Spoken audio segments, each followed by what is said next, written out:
بسم اللہ الرحمن الرحیم۔ پارہ نمبر 7 وَإِذَا سَمِعُوا۔ مختصر خلاصہ، اس پارے میں سورہ مائدہ کا آخری حصہ اور سورہ انعام کی 165 آیات میں سے 110 آیات ہیں۔ چھٹے پارے کی آخری آیت میں جیسا کہ بتایا گیا تھا کہ جو حقیقی نصارہ ہیں وہ اپنے دلوں میں مسلمانوں کے لیے قدر نرم گوشہ رکھتے ہیں، اور اب 7ویں پارے کے شروع میں بھی بعض نصارہ ہی کا ذکر ہے کہ جو قرآن سن کر اپنے آنسوؤں پر قابو نہیں رکھ پاتے اور بے اختیار ان کی آنکھیں چھلکنے لگتی ہیں۔ یہ آیات حبشہ کے ان نصارہ کے بارے میں نازل ہوئی تھی جن کے ملک میں مسلمان ہجرت کر کے گئے تھے۔ انہوں نے جب مسلمانوں کی زبان سے قرآن سنا تو روتے روتے ان کی ہچکیاں بندھ گئیں۔ حقیقی نصارہ کے کلام اللہ سے متاثر ہونے کے بعد شرعی مسائل کا ذکر کیا گیا ہے۔ کسی چیز کو حلال یا حرام قرار دینے کا اختیار صرف اللہ کے پاس ہے، اس لیے مسلمانوں کو حکم دیا گیا ہے کہ جن پاکیزہ چیزوں کو اللہ تعالیٰ نے حلال قرار دیا ہے تم نہ تو انہیں حرام سمجھو اور نہ ہی ان کے استعمال سے اعتراض کرو۔ پھر شراب اور جوا کھیلنے کی ممانعت فرمائی گئی ہے۔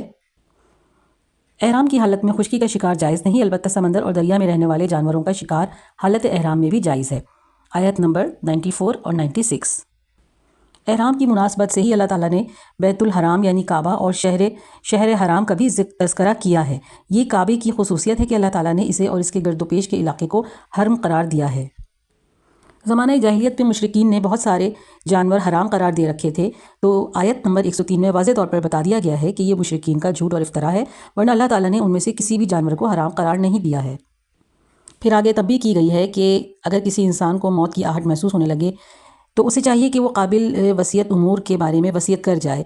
اس وصیت پر 2 قابل اعتماد شخص کو گواہ بنا لیا جائے تاکہ اگر اختلاف ہو جائے تو ان کی گواہی کی روشنی میں فیصلہ کیا جا سکے۔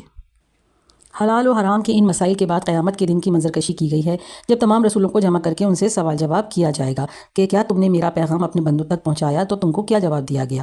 انبیاء کے ساتھ سوال و جواب کے تناظر میں حضرت عیسیٰ علیہ السلام پر خاص طور سے تفصیلی تذکرہ کیا گیا ہے، جس میں ان کے بارے میں بتایا گیا ہے کہ اللہ تعالیٰ قیامت کے دن حضرت عیسیٰ علیہ السلام کو اپنے احسانات یاد دلائے گا، اور ان احسانات میں مائدہ والا قصہ بھی مذکور ہے کہ جب حواریوں نے حضرت عیسیٰ علیہ السلام سے درخواست کی تھی کہ آپ اللہ سے درخواست کریں کہ وہ ہمارے لیے مائدہ آسمان سے نازل فرمائے، یعنی ایسا دسترخوان جس میں کھانے پینے کی مختلف آسمانی نعمتیں سجی ہوں۔ اسی قصے کے حوالے سے اس سورت کا نام مائدہ رکھا گیا ہے۔ قیامت کے دن کی منظر کشی اور اللہ کی ہماگیر سلطنت کے تذکرے پر سورہ مائدہ کا اختتام پذیر ہوتا ہے۔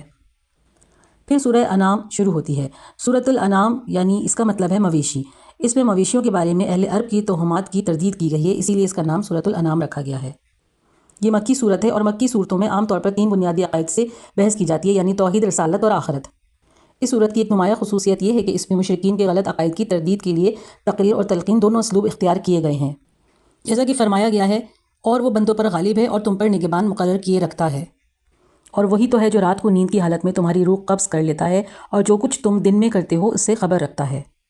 پھر حضرت ابراہیم علیہ السلام کا ذکر کیا گیا ہے کہ کس طرح انہوں نے سب کی مخالفت کے باوجود دعوت توحید کا سلسلہ جاری رکھا، اور یہی دعوت توحید دوسرے انبیاء نے بھی اپنے اپنے زمانے میں دی۔ سورہ انعام میں ان انبیاء میں سے 18 کے نام مذکور ہیں۔ ان سب کو وحی سے مشرف کیا گیا۔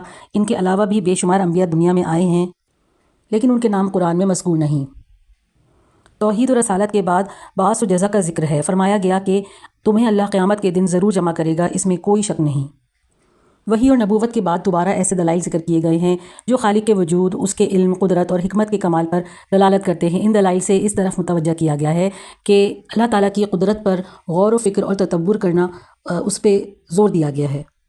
زمین سے اگنے والی چیزوں کا ذکر کرتے ہوئے فرمایا، یہ چیزیں جب پھلتی ہیں، پھیلتی ہیں اور ان کے پھلوں پر، اور جب پکتی ہیں تو ان کے پکنے پر نظر کرو، ان میں ان لوگوں کے لیے جو ایمان لائے ہیں اللہ کی قدرت کی بہت ساری نشانیاں ہیں۔ اور اس طرح پارہ نمبر 7 کا اختتام ہوتا ہے۔ صدق اللہ العظیم۔ If you like the video then please like, comment, share and subscribe the channel.